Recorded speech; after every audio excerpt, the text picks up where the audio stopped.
Shalom Bracha, nous poursuivons à la troisième Mishnah du 10e Pérek.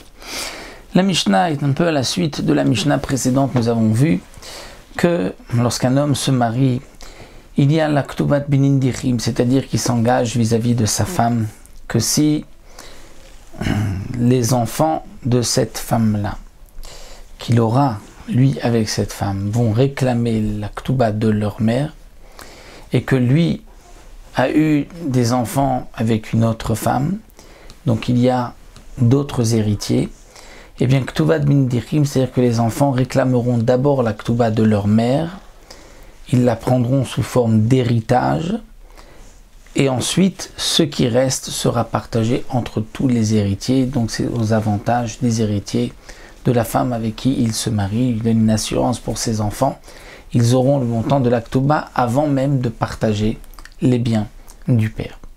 Mais à condition, comme nous l'avons vu dans la Mishnah précédente, c'est que une fois la Ktubat Binin Dichim partagée, ou s'il y a plusieurs mariages dans plusieurs Ktubat Binin Dichim, il faut qu'il reste au moins un dinar pour qu'il puisse y avoir un héritage minatora, à part la Ktubat Binin Dichim, c'est-à-dire des garçons. La Ktubat Binin Dichim, ce sont les garçons, les mâles.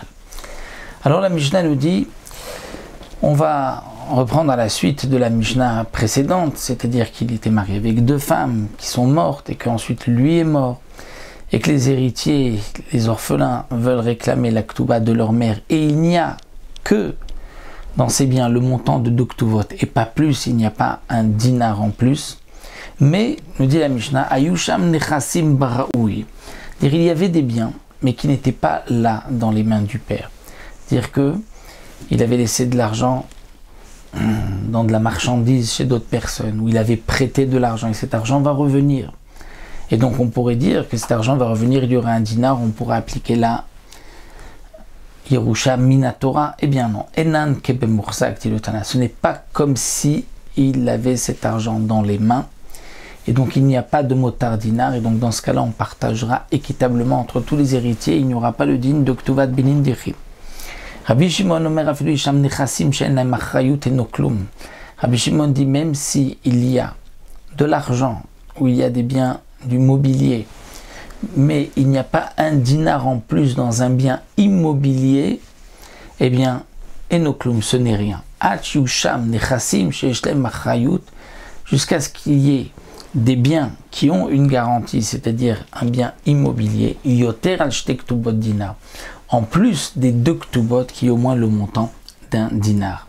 S'il y a le montant d'un dinar de bien, c'est là qu'on pourra d'abord, donc bien immobilier, qu'on pourra d'abord donner la Ktubat Binin Dichim et appliquer le din de la Yerusha Minatora. Mais sinon, ce n'est pas possible d'après Rabbi Shimon et la halakha comme Rabbi Shimon. Et le Barthénois précise bien qu'aujourd'hui, les biens, le mobilier, l'argent des Yetomim est aussi hypothéqué pour les dettes du père.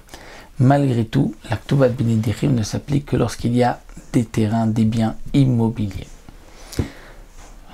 Nous arrêtons là à la fin de cette Mishnah.